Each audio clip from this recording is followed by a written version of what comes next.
And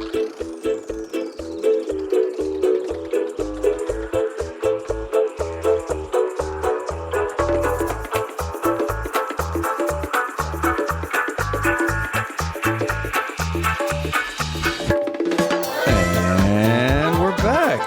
Hello, Benji. Hey. How's it going? Good. Well, I'd say I'm doing amazingly in one way. Yeah. I'm annoyed in another way. And terribly in another way. Let's hear some details. We'll start with the middle while I'm annoyed.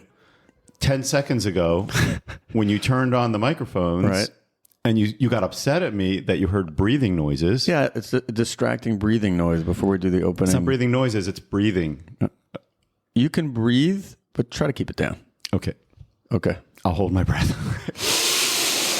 Next. I'm doing amazingly. I mean, we're basically winning this war. I don't know if we're winning it or if God is winning it. And let me tell you what I mean. We're living through the Megillat Esther, the scroll of Esther, for our non-Hebrew speaking listeners.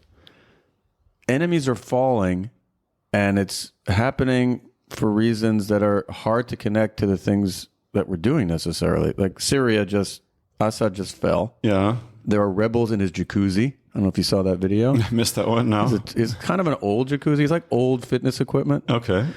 Which is a little sad. I feel like a dictator should have had more modern equipment. He got stuck in the 80s. Somehow he looked like he was in decent shape.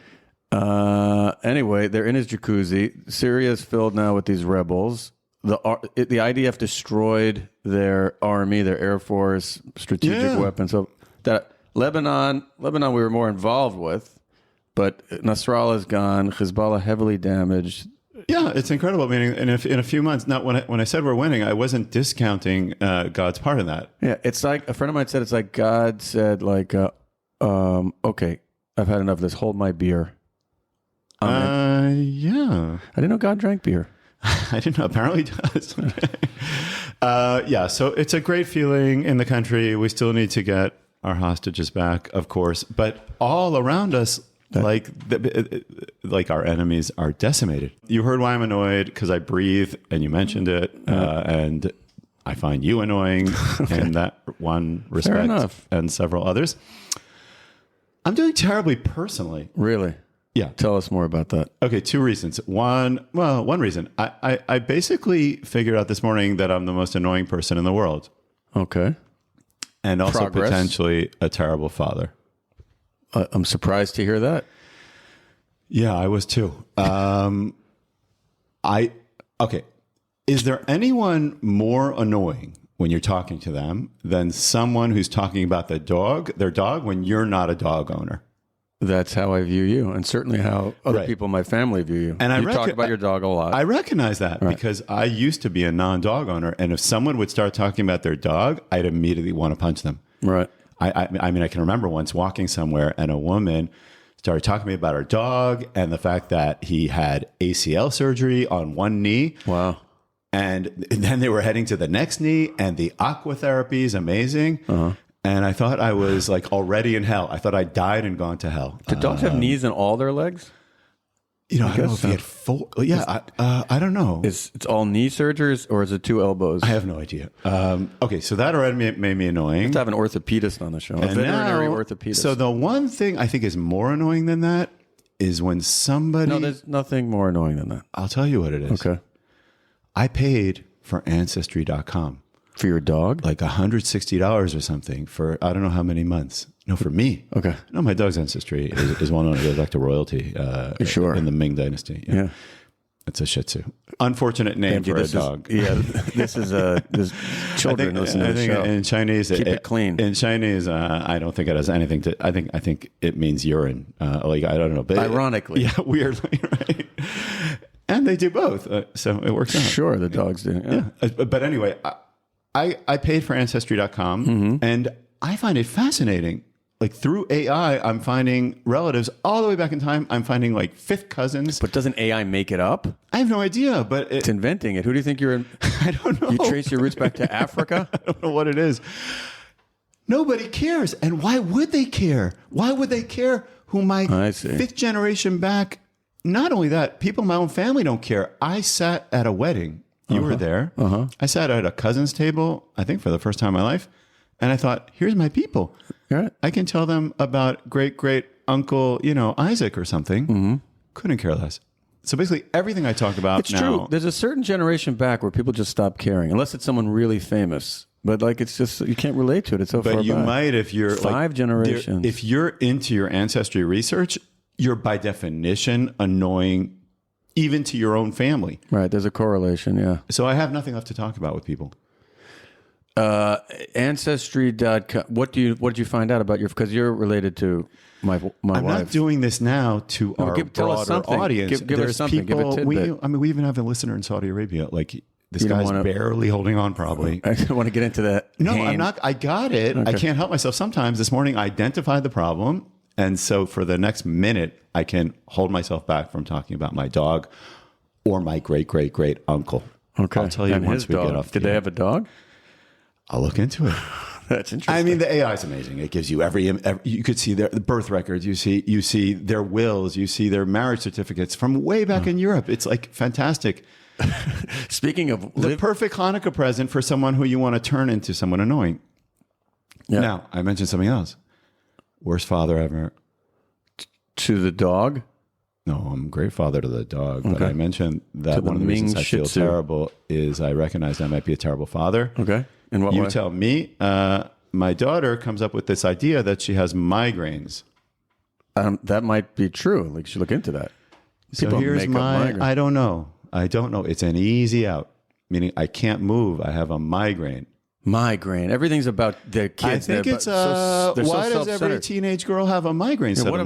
What about why not a you-grain? No. Why is it all about them? No, I mean, when we were kids, a teenage girl would have maybe, I don't know, what like a doll? No, that's a younger Or girl. fainting. They would I'm a have terrible- hysteria, hysterical fainting. But That's that a made few me years think back. about it. Why do I have so little empathy? And it's because I never went through it. A migraine? And I had the same thing with my wife. Yeah. I was somehow not able to accept childbirth. With your first wife, Farah.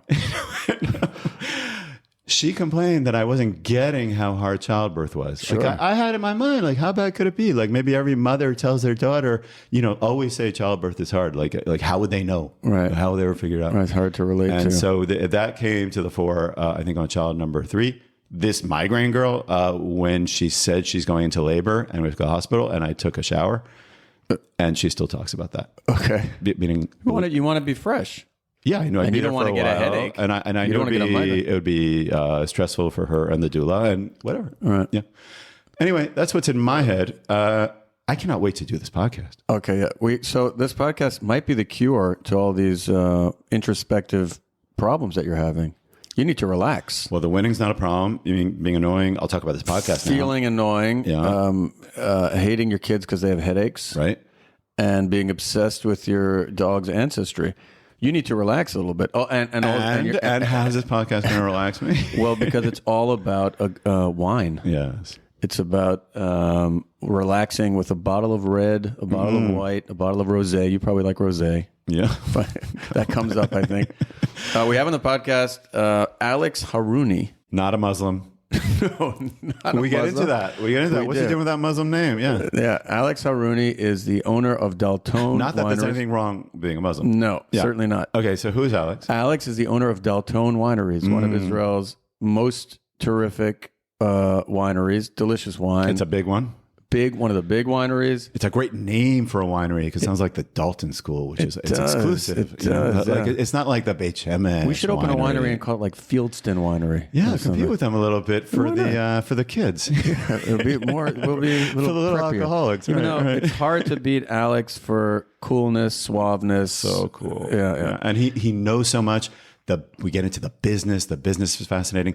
You embarrass me slightly That's not hard. How'd I do that? because we drove over to the studio there, and your son's little beat up, crappy little That's my Daihatsu, car. That's not nothing. that's not he my shows son's. up in his cool car immediately. Well, we're all cooled by this guy. We're all cool from the beginning. I know he He showed up with wine, and it was look.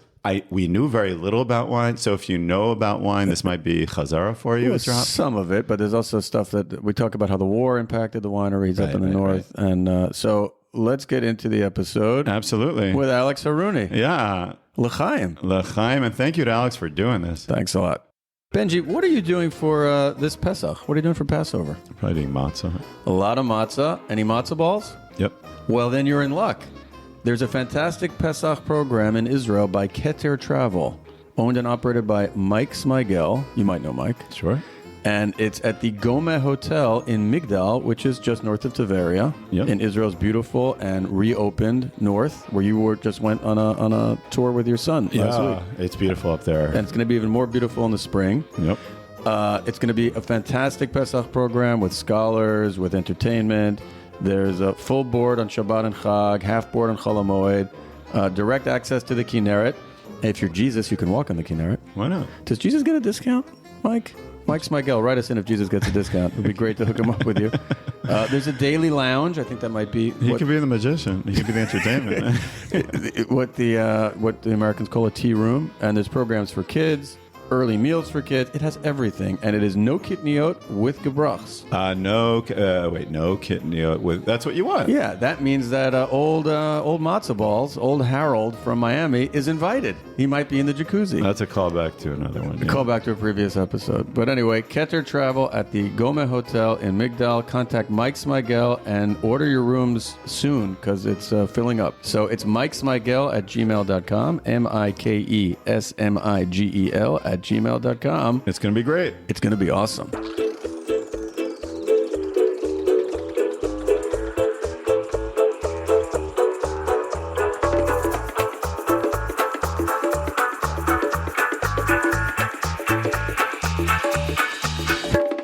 And we're back.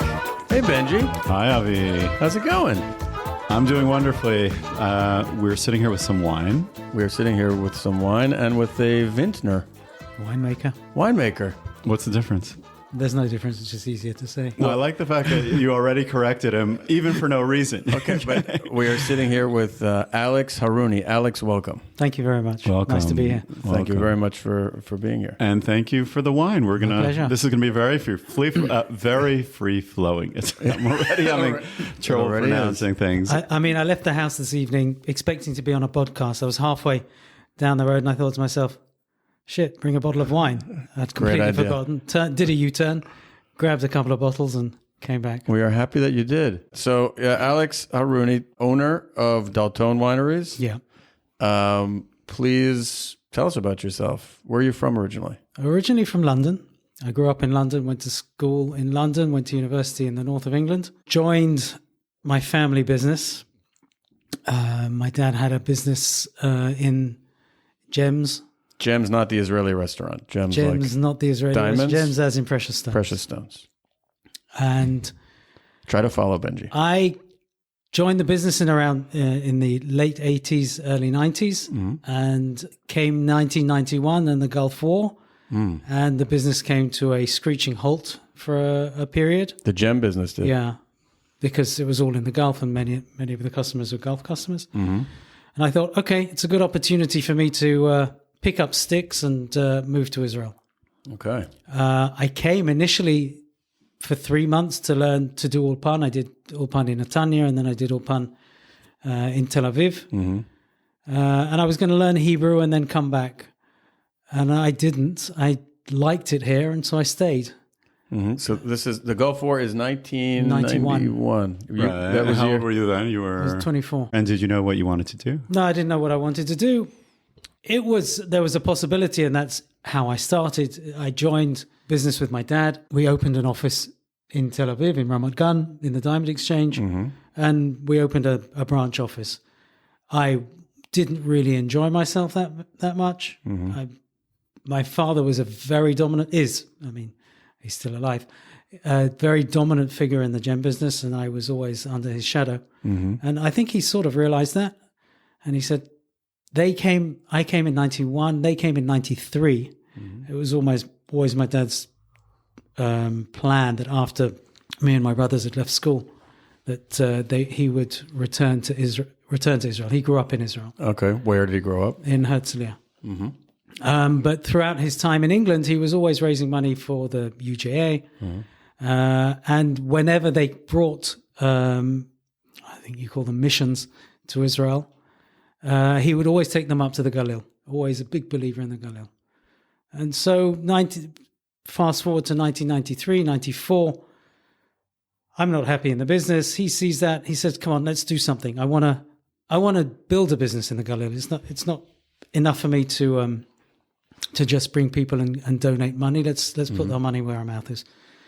And so we realized his plan was he wanted to build a business in the north that would act as an anchor and a focus to bring other people up to the north. We spent a year driving around the area looking for businesses, looking for possibilities of where to invest. And we came across a moshav called Kerem Ben Zimra, where there were farmers who were selling grapes to the larger wineries such as Carmel and the Golan Heights. And that sort of lit our imagination. And from there, we established the winery. In 1995 was our first harvest, where we made about 20,000 bottles. And since then, the wine industry in Israel has grown, and we grew with it. So we've grown to the extent where we make about 1.2, 1.3 million bottles now. And we export about 30% of that. Wow. So we built something. Absolutely. And my dad has slowly taken a back seat, and I've taken the front position, and the roles are reversed. Whereas he was the dominant factor in the gem business. I'm now the dominant factor in the wine business. In the wine business. Where's the name Haruni from? Where's your family from? So my family is Persian. My father's family is Persian, and that's a story in itself because the Jews in Persia, the Jews in Mashhad, in particular, were not allowed to practice as Jews, and they were subjected to many pogroms and laws stating that they couldn't be Jewish. They either had to become Muslim or they had to leave. This was meaning in the early part of the 1900s, or when was late 1800s, I think. So the Jews of Mashhad became crypto Jews, like the Jews of Spain. They traded Bitcoin, Yeah, Dogecoin, exactly. crypto Jews. Anusei Mashhad, they were called. They Hidden Jews, Benji. Yeah. They outwardly dressed as Muslim, but at home they kept kashrut and they kept Shabbat, and they kept their Judaism very, very close to themselves. Like in Spain, like the Moranos. I'm just Very dropping. very similar to the way. I don't know how much our listeners know We don't about call them Moranos anymore. That's Spanish crypto Jews. Moranos means pigs, just so you know. It does? It's derogatory. Yeah, that's terrible. You offended me as a Jew. Okay. I'm sorry. Go on, please. As a Jew, I'm listening. So we get I care. to the Go ahead. name Haruni. Why? Because all the family had Muslim names. They had to give Muslim names to all their children. Plus, they had to change their names their surnames to Muslim. So Haruni is a corruption of Aharon, who is the Kohen Gadol, and we're a family of Kohanim. So from Kohen, it was moved to Haruni, and my uncle, but to sound Muslim. to sound Muslim, yeah. Is that an actual Muslim name? Yeah. Oh, okay. Yeah. My uncles all have Muslim names. I had my late grandfather was Abdul Karim. My eldest uncle was Abdul Hamid. They all. That's not great for getting on an El Al flight. No, those it's names. not. It's actually really difficult. And the name Haruni has given me many a long interrogation on flights to Israel with the security staff there. You just have to say the magic words, and then they get you through. You could just tell them that you're related to the Irish actor Mickey Haruni.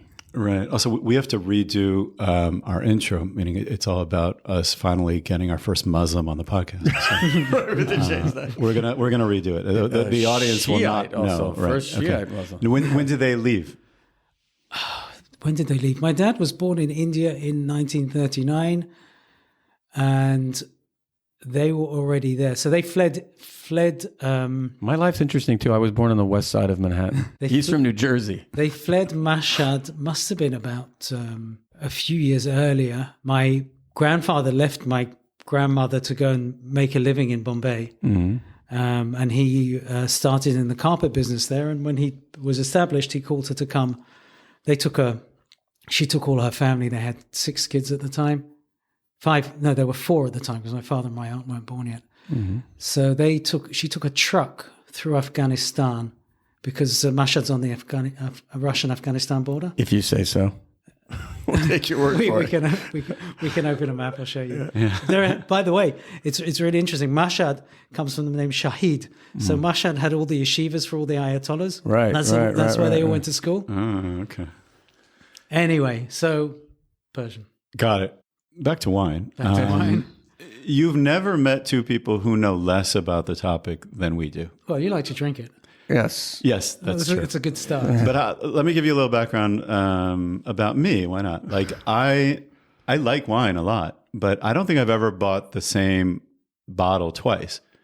Yeah, I can understand that. Meaning I go in the wine shop, I see what's like heavily discounted. I may ask what's good, and I get it, and I don't remember, and I like it, and then that's it. And I don't know much more about it. Well, you know, there's than that. reds and whites, I know rosés. that. You're like a rosé guy. If I had a guess. What do you mean by that? Okay. It's not derogatory. Not derogatory. Okay. Rosé So we have to start a little bit at the. So let me ask you a beginning. question. Yeah.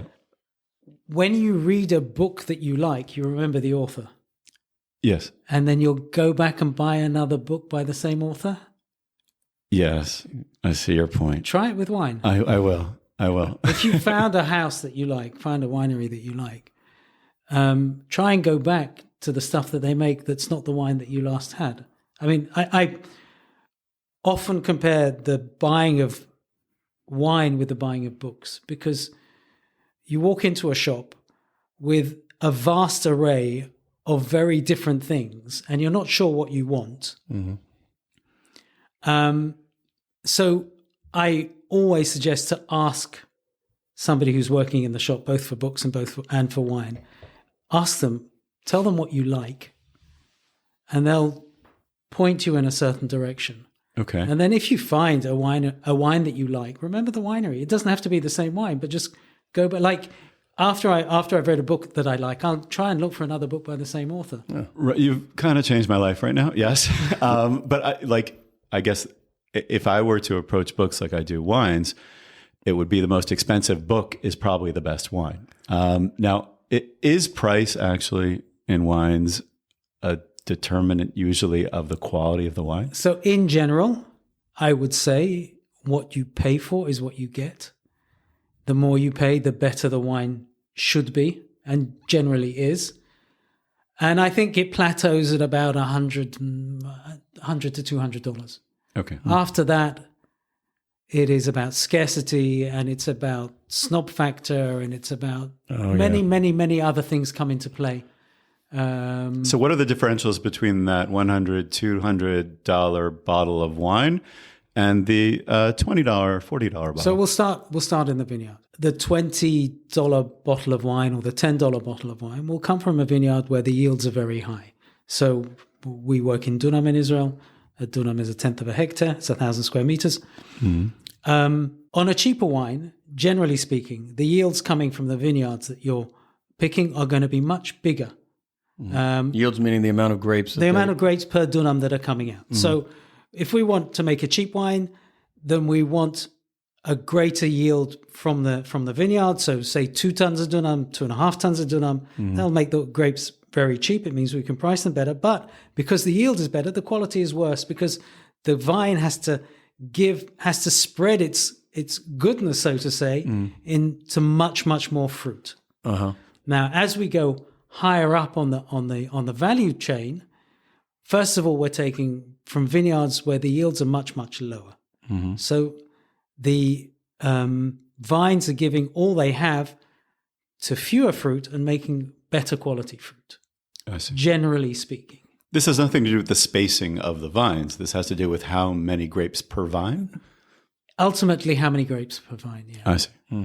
Okay. And how are we in Israel? That's not a fact. That's just something that he heard through the grapevine. Good.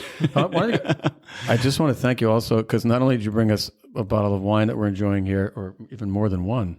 By the way, this is delicious wine. Yeah. Thank you. I'm now going to remember Alma Dalton. This is a We interviewed a guy named Daniel Sevitt, who claims to have read 3,000 books or something. Yes. But now I feel I'm better read than him if you count bottles of wine as books. Yeah. He's a nobody. He's a nobody. He's barely learned to read compared to me. So, but other fact, meaning there's the quality of the grapes, Right. right? What else is a factor? First of all, I think that the most important thing is the quality of the grapes. And at Dalton, we are what's known as an estate winery. So we have our own agricultural department and we farm our own vineyards and we make our own grapes. Mm-hmm. So we're in charge from A to Z, or A to Z, as you might say. Are the grapes, We speak Zed. meaning, are they native to Israel, to the region? So we have 2 vineyards of indigenous varietals, but indigenous varietals are quite a new thing in the Israeli wine industry. So what's planted here are the varieties that came with Rothschild in the last century. Oh, the century before that even. Okay.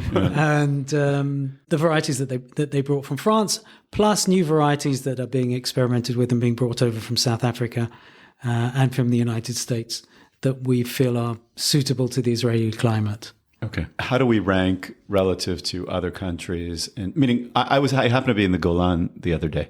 Right. I was the first tourist back. Like I got a medal. They were all so happy to see me. I went with my son. It was beautiful. Yes. And I saw vineyard after vineyard.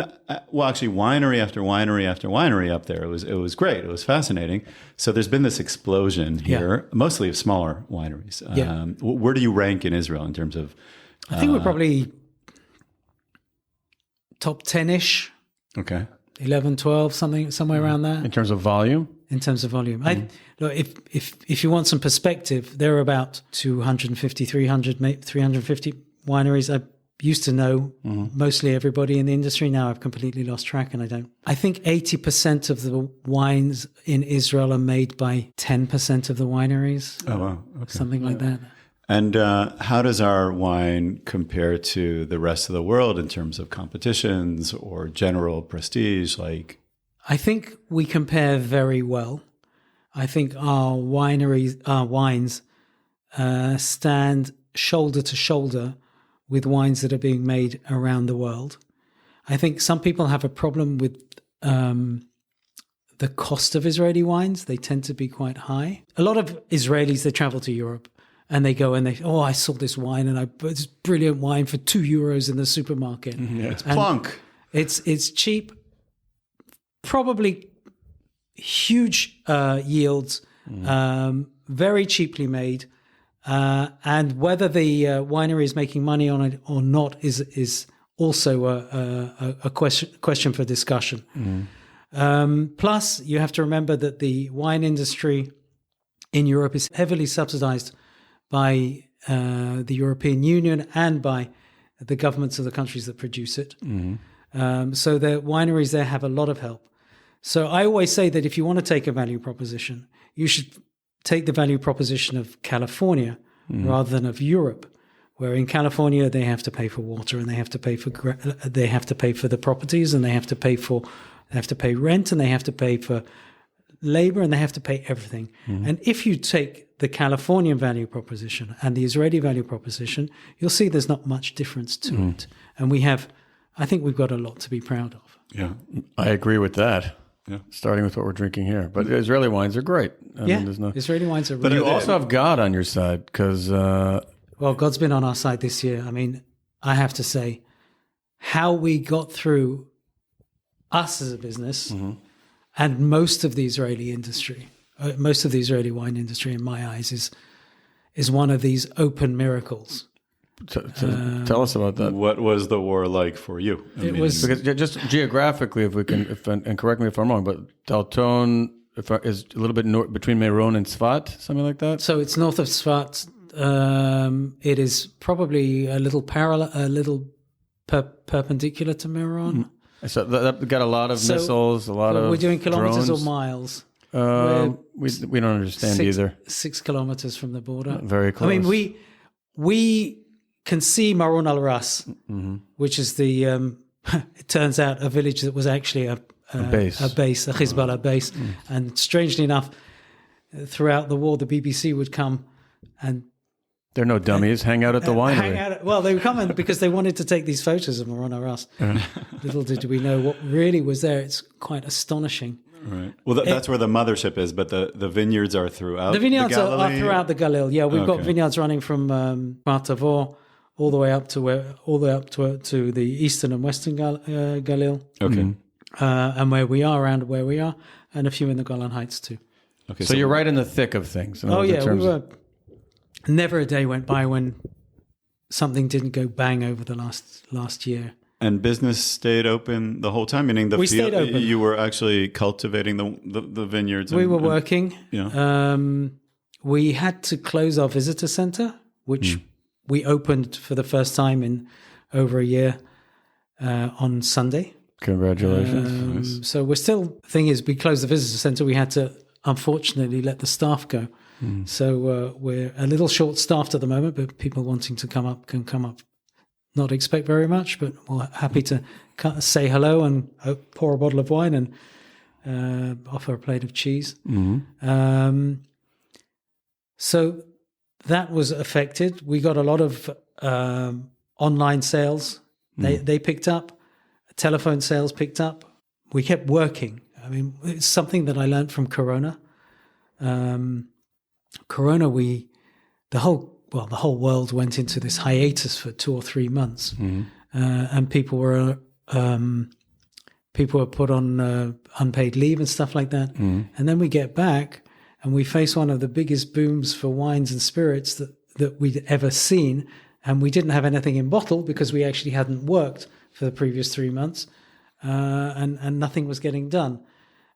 So at the beginning of the war, I mean, it was a terrible, terrible time. Nobody. So now you learned that you had to keep going. Yeah. And it was. I think it was important for us to keep going. It was important for the staff to know that they had somebody who's looking after them and keeping them going and giving them something to do. Working in the vineyards was a challenge. With missiles falling, With missiles were you falling. allowed to work the vineyards? Did the army try to stop you? 70 dunam we couldn't get into at all. We lost that 70,000 bottles that were lost there. And we had another vineyard in Mizgavam, which is our Pinot Gris vineyard. I love Pinot Gris. Yeah, well, unfortunately, it got completely burnt due to this just got personal. due to a rocket landing next to it. That got. We're probably going to have to uproot that. And That's how you turn Pinot Gris into Pinot Noir. Nice. That's a joke in French. Nice. Hope Ami Ohayon listens to this episode. Yes. That's for our French listeners. We have loyal French listeners, Benji. I will pick up French at some point. Yeah. So that was 100,000 bottles that That's terrible. we lost. Wow. But really, it was a miracle that we managed to get people into the vineyards to prune the vineyards and to tend to the vineyards. And it's a miracle that nothing landed in or around the winery and that nobody was hurt. Yeah.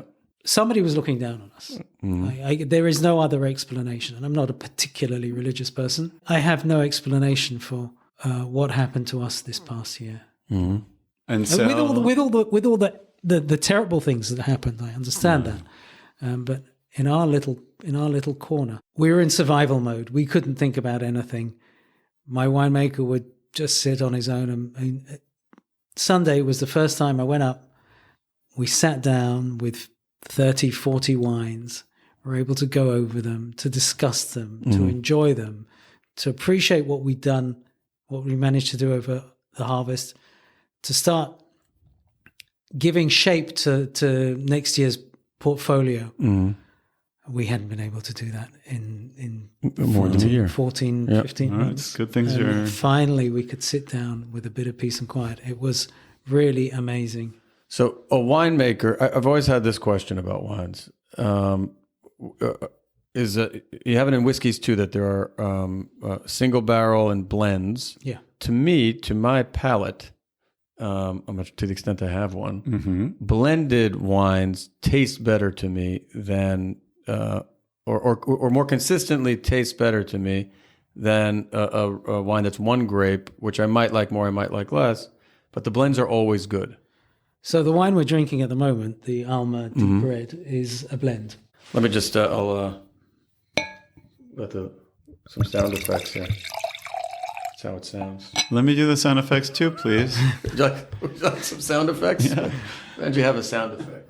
Read a book while you're at it. Okay.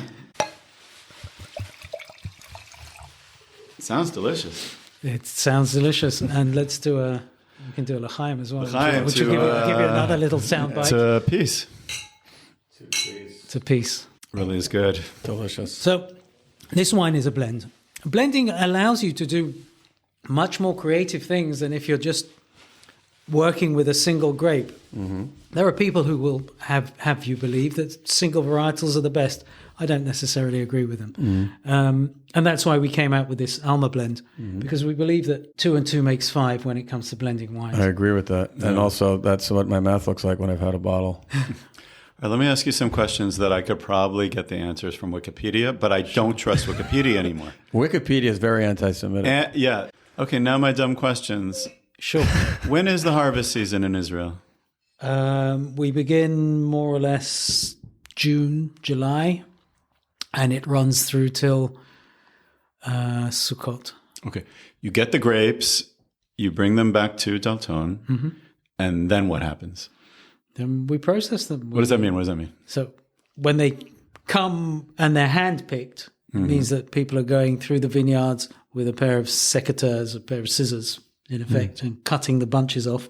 So the grapes come in full bunches. So first of all, they need to be removed from their bunches. They need to be destemmed. Okay, that's done by hand. That's done by machine. Machine. Okay, good. Yeah. Okay? Why is that good? No, because it seems like a boring job. Okay. And then Do you have to hand pick them, or you don't have machines that can do that? some of the wines we handpick, Okay. and some of the grapes are picked by machine. And that will be reflected in the price of the wine? Not necessarily. Not necessarily. But it's generally the better quality wines we make are handpicked as a policy decision. And if we know that they're going into one of the cheaper blends, then we'll pick by machine. The grapes are removed from their stems and they're crushed. It means the skins are split because you want the juice to start falling out. So white wines are sent straight to a press where the grapes are pressed and the juice comes out, and the juice is then run into a tank, allowed to settle and allowed to clear a little bit. It's then moved into another tank, clear juice, and add yeast to it. And it starts fermenting. So within 2 weeks, you have a rudimentary wine. Okay. Imagine leaving a glass of orange juice out Benji doesn't have to imagine in your this kitchen every night. and coming back to it a couple of days later. Right. Would the fermentation happen without the yeast? Yes. Right. I mentioned in the old days. That's Yes. what's great about grapes. I think that's why it was like the first alcohol that humans had, was that there's enough bacteria on the grapes, or maybe on the people's feet crushing it, that it ferments. You don't need to add- We make particular wines that have no added yeast, and it's just the fermentation happens from the natural yeast and the ambient yeast in there, or on the skins of the grapes, or the ambient yeast in the winery. Okay, and the difference between the reds and the whites is the skin is... So red wine, the juice out of a red grape is clear. Mm-hmm. So in order to get color, you let before you do the pressing, you let the juice and the skins mix together, and they ferment together. And as they ferment, the color comes out of the skins and makes the wine red. Okay, so they're sitting in the tanks, and then how long they sit there? Well, we wait till the fermentation is finished. Okay. So for white wine, fermentation finished, then we can just clean it up, filter it up, add sulfur to it. We add sulfur. Sulfur is an antioxidant and an antibacterial. It stops the wine from oxidizing. It keeps it fresh. And it stops the wine from spoiling. With the red wines, once the wines are almost dry, that means they have no sugar, then we'll press them off the skins, and we'll either send the wine to barrels if we're going to make an expensive wine, or we'll send the wine into stainless steel if it's going to be a cheaper wine. And how long typically? How do you know how long to let it sit in the barrel? Or You taste it. Keep tasting it. Yeah, we have panel tastings in the winery 4 times a year. Okay. And Panel means like a group of people. yeah, we have a How do I get that job? Yeah, it's good. If you had me, it's good to have other people because I'll be like, this one's good. Best panel I've ever been on. This is good. Right? And I guess different years have, meaning different quality grapes that came from those years, and those determine. There are vintage Israel, because the weather is relatively stable. Vintage variation tends to be quite minimal, but there are vintage variations. This year, there was a decrease in the yields of red wine, so I'm expecting the red wine quality to be a bit better. But okay, so how what's the average length of time they're sitting in the barrels? So we have wines. We have wines that will sit, white wines that will sit for about 6 months, and we have red wines which generally sit for. We start at 8 months, and we have wines that are 24 months in barrels. Okay, now I'm going to bring up a sensitive topic, and that is mavushal. Yeah. Like my understanding is that so for mavushal wines, you do all that and then you go and destroy it. Okay, so by heating it up. By heating it up. Mavushal. Mavushal means boiling. Means cooking, actually. Right. We do it for our markets abroad, generally the United States and Canada, where they are just crazy about mavushal wines. Because according to halacha, if it's not mavushal, then someone who's not or someone who's not Jewish can't be involved in serving the wine once it's open, or can't open it. Yeah, right. I'm not going to put my cynical hat on at the moment. Yeah, it's one of the meanest. It's one I feel I don't really. I admit that I don't really practice that very carefully because I find it demeaning and rude. Even when people ask, like sometimes in Israel, ask, "Can I open this for you?" I don't really ask 2 questions. I just whoever it is can open it for me. I once got a job out of this whole thing when I was in college. Someone went walking through the hallways asking who owned a tuxedo, and I owned a tuxedo because I had gone to the prom in high school, and said me. Everyone else and he rented, said, "Do you want to Benji make $100?" And I said, "Yeah." I should have asked why. They took us down to Safra Bank. And they had Safra. It's like on 5th Avenue. Yeah, it was nice. Near the Christmas tree. There was like an executive dining room that was, I think, kosher. And Leah Rabin, Mrs. Rabin, and Mrs. Safra were sitting at a table. And I was the wine pourer because it needed to remain. They didn't ask if you're a Shomer Shabbat. They just ask you if they just assume be Jewish. They just assume because of my payas. So they taught me how to pour, meaning I had to turn it slightly. Leah Rabin did not say thank you. Are you kidding me? All the times that I poured. I don't want to tell you this joke. Mrs. Safra did. About Leah Rabin. No, you don't. Don't. No, they say that there's a hotel named after, and now one in Tel Aviv too. We used to be just in Eilat, the Royal Beach. Oh, that's not nice. You said it first. I was giving an actual story. That's even worse. Mine's just a joke. Okay, so do you take your lesser wines and boil them, or all varieties? So we make according to demand. At the end of the day, we have to make money. We found a methodology of making the wines mavushal that causes minimal damage. I've done taste tests. I've taken mavushal and non-mavushal wines of the same wine to people and asked them to choose which is mavushal and which isn't mavushal, which they prefer and which they prefer less. And they've always been split more or less 50-50 down the middle. Oh, that's good to know. Yeah, but with 100 guys, there's always one who says Pepsi. Right.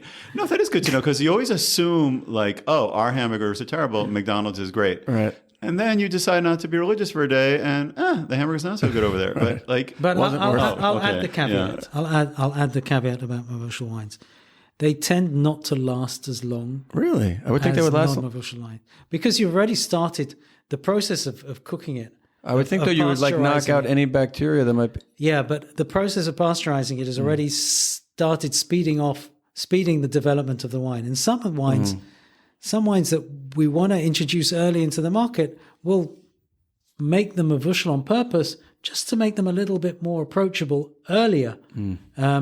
So the thing about mavushal wines is Whereas I think that many of our high-end non-Mevusel wines you can keep at least for a decade or more.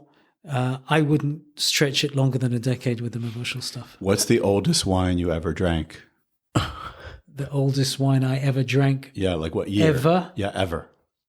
The year of my birth. Wow. 1966 Madeira. How was it? It was delicious. And I know it was a port. Sorry, it was a 1966 port. There are companies that pull out.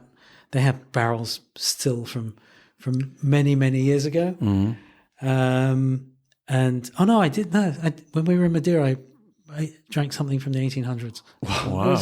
Does fine wine, does it age like fine wine? Meaning, like, is there a point where that's a little bit too much? It's a lot easier. I can't believe you waited 45 minutes for that one. I think it's a lot easier to find aged sweet wines that are better than aged dry wines. And a port would be a sweet one. Because the ports, these Collietta's ports, they're called, they're aged in barrels and then they're drawn just before the person wants to drink them, and they're looked after in the winery. Whereas if you have a wine that was bottled in the 1950s or 1960s, it really depends on the quality of the cork and the quality of how the wine was stored as to how the wine's going to be. So these old wines in bottle can be pretty hit and miss.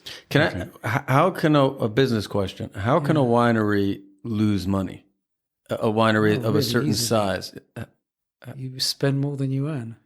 But how would that happen? You put all your money in reducing yields and bringing state-of-the-art equipment into your place and not doing your maths properly. The biggest friend of any business person is the Excel spreadsheet, and many people don't use a spreadsheet. They don't sell at a profit because a lot of winemakers are simple people who want to add value to the grapes that they've grown. I mean, I don't want to say it in a demeaning way, but they don't really factor in their own time and labor, and they don't factor in the true cost of the wine. And it's very easy to go a little bit askew. Are you pre-committed to a price? Are you committed in advance to a price you're going to sell the wines at, or can you just raise the price if it costs more? You can try. Do you have to distribute your own wine, or there are wine distributors? So there are wine distributors that do it for us. There are some wineries that sell the wine themselves. But you'll set the retail price. In Israel, you're not allowed to do anything. I will set the price at which I sell to my. We will set the wholesale price. I see. After that, free market. We have no control over the shelf price. But I remember we lived in Germany for a few years, and Dalton wine was available. One of the only Israeli wines that was available. It was like Carmel, some basic wines, and there was some Dalton wines that were available in Berlin in the early 2000s. Yeah. I was very grateful. My pleasure. Thank you very much. Let me ask you a kashrut question, Rabbi. I'm religious. You see the kippah. But I went through a little bit of a hard time with the rabbinate in a particular part of this country. I used to have something to do with an amazing place called Kfar Tikva, if you've heard of it. There's a wine there that's Tulip Winery. So they're much smaller than you guys. But their thing is that people with developmental disabilities help to a degree in the winemaking process. But then they couldn't help because they were not Shomer Shabbat. So they were limited, other than the one or two who happened to be Shomer Shabbat at the time, they were limited to just working in the visitor center instead of actually making the wine, which struck me as crazy, actually. Meaning, is that like universal that if you're not Shomer Shabbat, you can't be part of the winemaking process? Or is that a chumrah, as we say, stringency for you, Avi? You're treading on, in Hebrew, al-yibalot, on blisters. It's a really kashrut is a really touchy subject, which I'd be happy to discuss with you, but not off the air. Not on air. That's the first time that's happened to us. Yeah, I make $20. You know, I did it. You know that you're close now. We have I'll how can I say it diplomatically? a lot of kashrut is not about halacha.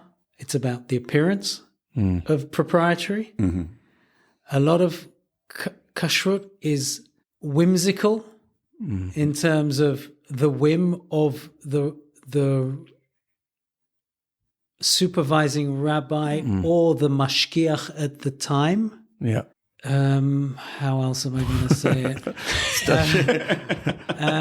You've afraid already of? lost 90% of our audience. And many, Not the audience. Of the hashgachas on his wines. Many new hashgachot. No, I won't say it like that. I'll say, and over time, we have experienced that hashgacha becomes more and more extreme. So they're always looking for the next chidush Exactly. and how to make things more difficult. What Very hashgachot hard. do you have? I can't see the back So of the bottle. we have in Israel, the Rabbanut Rashi has a monopoly on giving kashrut. So if you don't have the Rabbanut, But he also badats or anything, or so if you don't have the Rabbanut, you don't get additional certification. Any additional certification you have is not valid. okay. Okay, they have a complete monopoly on kashrut. Strangely enough, when this government came in, the first thing they did, the very, very, very first thing they did, was ban the kashrut law that the previous government brought in. The previous government brought in this kashrut law that said you could go to any kashrut agency and take kashrut from whoever you want. Right. There is no monopoly on kashrut anymore. I missed that they got rid of that. I like that. That law. was the first law that they repealed. Before anything else, the first I law. already had a problem with BB, and now it's gotten even bigger. Yeah. Okay. Now you can't have cheeseburgers Rabbanut anymore. because we have to have Rabbanut. This is.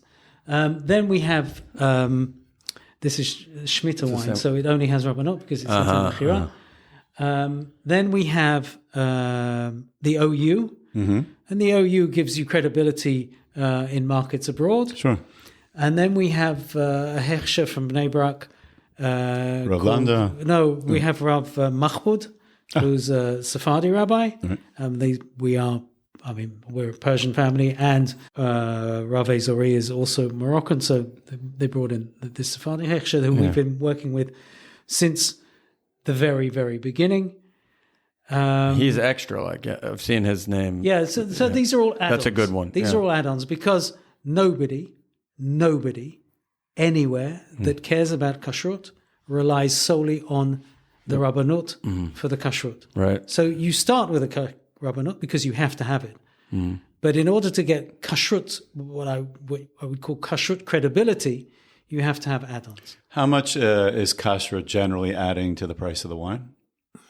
I'm asking you to do an Excel spreadsheet in your mind right now. No, I've done the spreadsheet because you're not the first person to ask. Yeah. It's not a great deal for us. Look, we're kosher, but I need to preface everything that I've said about. Well, it's a bit late now, but to preface it to You're Persian. I got that. No. We're kosher by choice. Yeah. We started off kosher. There are many wineries that discovered that they couldn't sell their wine, so they made their wines kosher because of the because they had to, because the market made them. Pelter is one of them, I know, right? Yeah, Pelter did Matar. Right. Vitkin went kosher in just after the last Shemitah. People go kosher for commercial reasons. We're kosher by choice. Right. So we're kosher because we want to be kosher. And kashrut for me is really, really, really important.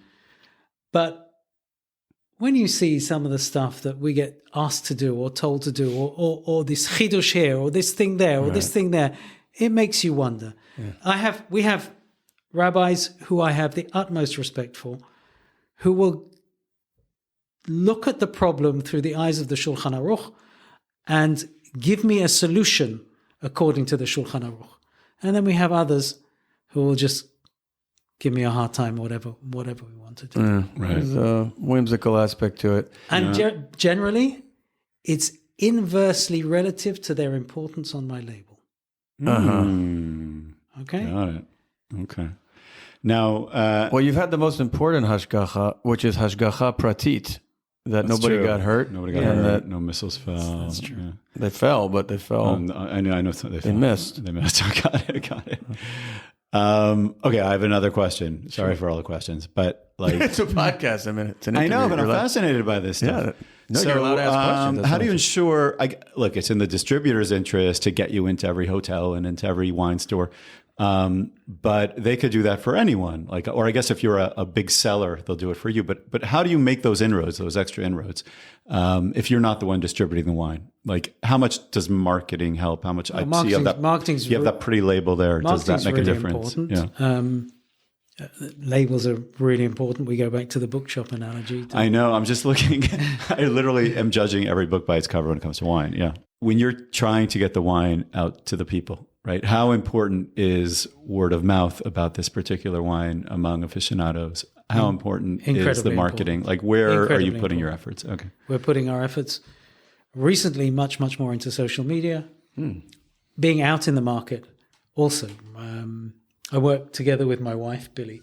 She is in touch with all the sommeliers around Tel Aviv and she's the one that goes out and pushes the winery and pushes the wine to them, introduces them to the wines, talks to them about the wines. She's in contact with them all the time to make sure that we're always top of mind, that there's always somebody who's interested and always somebody who's interested in listening to the story. Right. And you had to learn this business from nothing, right? Yeah. Meaning, do you need to understand every aspect of it, meaning the winemaking actually, or you rely on your experts for that? I do, because I find it really interesting. There are many people who don't. Many people who are involved in the wine industry, who manage wineries, who don't actually understand the intricacies. I think some way that can be an advantage. In that you don't get bogged down by your own internal snobism. But I see it. I appreciate wine. I understand wine. I understand how it's made. I now know every single process and every single thing that goes into making the wine, and I can taste wines and judge wines and appreciate wines, and I like that aspect, and I like knowing about that. Can you, like blindfolded, can you tell the difference between your wine and a similar wine, meaning of the same variety? I've tried it. It's really difficult. Really difficult. That's such an honest answer. Like, if I were you, I would have said, of course, ours is superior. I'm going to buy your wine forever now. Yeah, you actually tell Benji, the truth. when you listen to, let's say, the Barry Weiss podcast, Blindfolded, can you tell any difference between our podcast and her podcast? You're making a good point. Thank you. Right. Okay. Excellence is excellence. All right, I'm going to try. Is there anything different other than the kashrut, which is obviously very different? But is there anything unique about Israeli winemaking as compared to, let's say, French winemaking or Californian winemaking? Or could you do this anywhere? Or could you do it better because there's something different about it here? I don't think kashrut gives us any limitations on making the wine. The wine is made the same as it's made in France, in America, in South Africa, in Spain, in Italy. Wine is made the same, more or less, with the same materials the world around.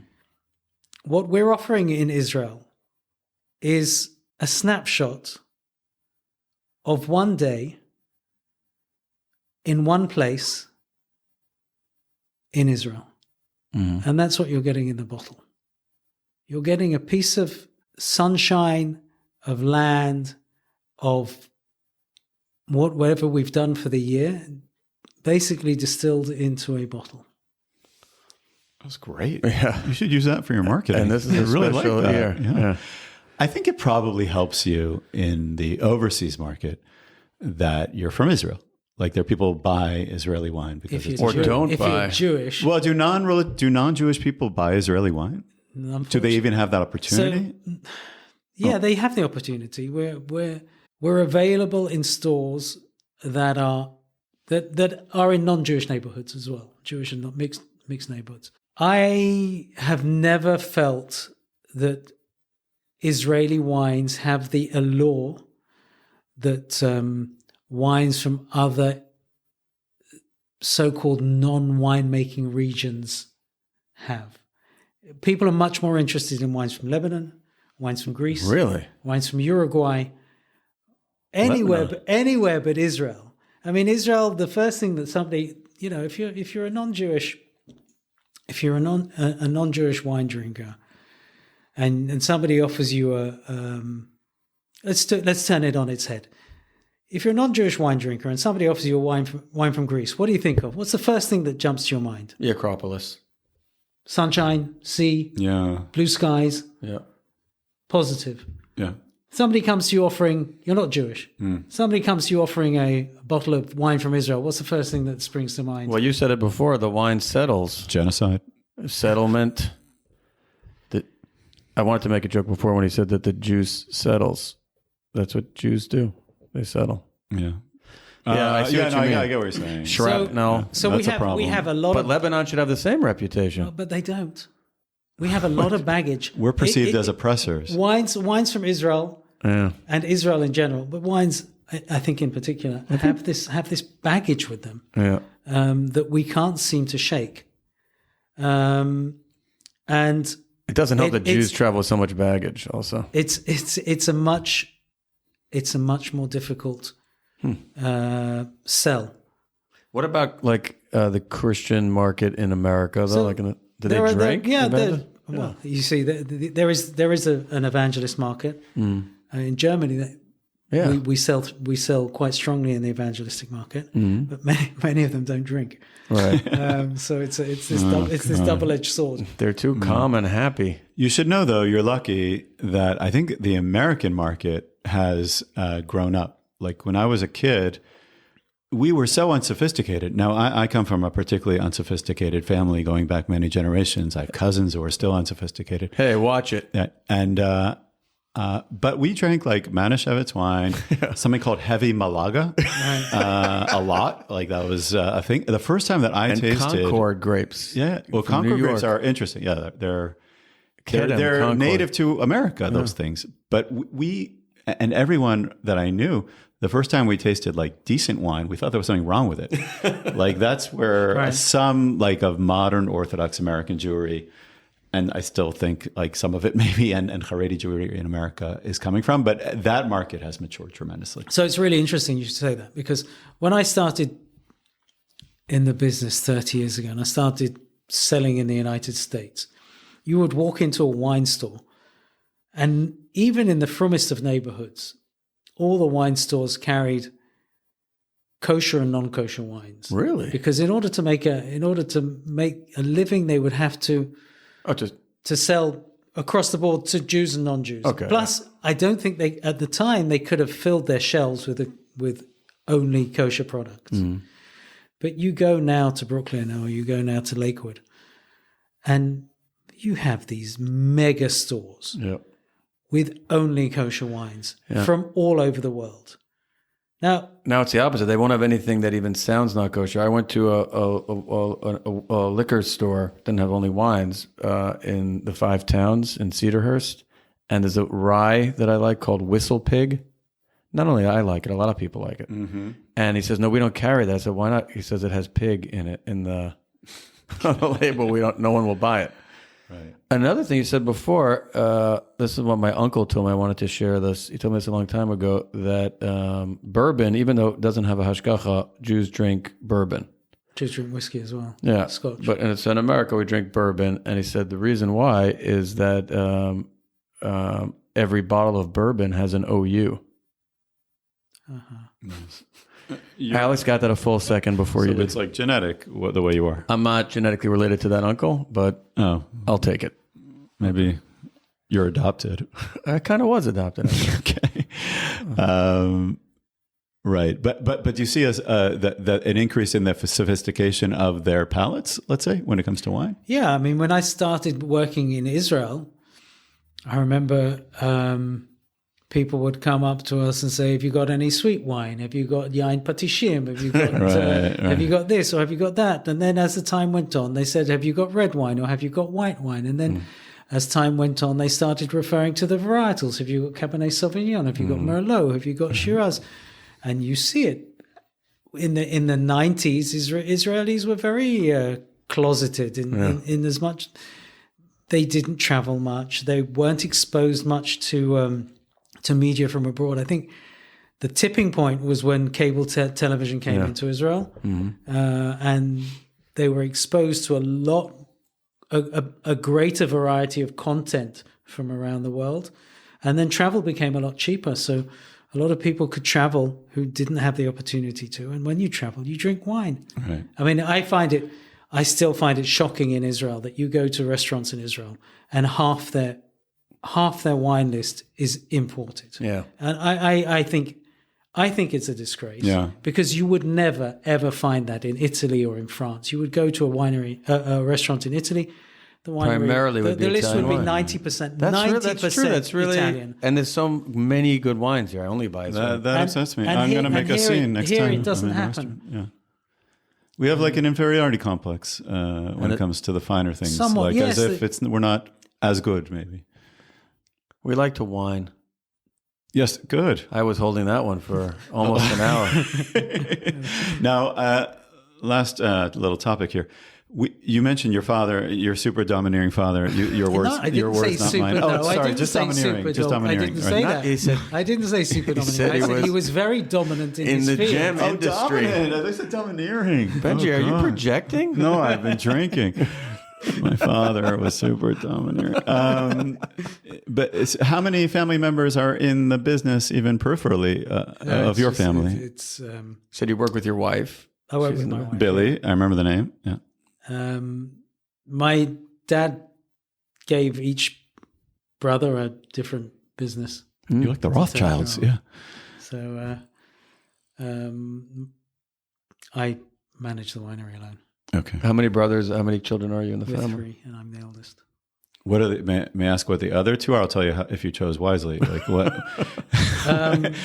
One brother is in diamonds, the other brother is in colored stones. Oh, nice. Okay. I think you did well. I think I did well. There is this. I find a similarity in terms of in terms of the trade itself, in terms of the gem trade, the jewelry business, and the wine business, is that you're selling this dream to people, and you're selling them something that. It's an aspiration. In some ways, it's aspirational. And it's but in some aesthetic ways also. The color, the clarity. Yeah. I should have been a winemaker. It sounds great. Like It is great. also, I It's not too late. I often get very jealous of our guests sometimes for no reason. But I imagine you like outdoors all the time, wind, like and you're out in the what do you? It's not an orchard. What is it? Vineyard. In the vineyard. Good. And you're just picking the grapes. So, like, are you Yeah, we mostly stuck in the boardroom, or do you're that. you do that? Oh, now I'm even more do jealous. that. Look, first of all, I'm out of Tel Aviv for half a week, Yeah. which is And it's beautiful great. when And there's not a it's- war. when there's not a war, it's really nice. It's quiet. It's We might be very challenged opening a wine brand. What do we call it? Chopped liver wine? It's not going to, we'll have to change. No, but I'm happy you're doing it, and we get to benefit from this. This is delicious. I now know what wine I'm buying. All right. Yeah. Yeah. Unless it's like way overpriced. Like, are you like? What's the range no, we there? really Never try range. to keep the value there. Okay, great. It's, I buy a lot of Dalton wine. A lot of. This one's free. I hope. Like we don't have to pay for it. Yeah.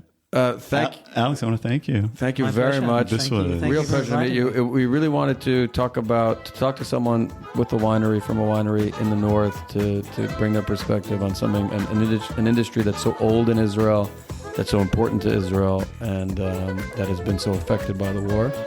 And thank you very much for sharing your story. My pleasure. Thanks for inviting me. I learned a lot. We learned a lot, and it's great to meet you. Thank you. Thanks.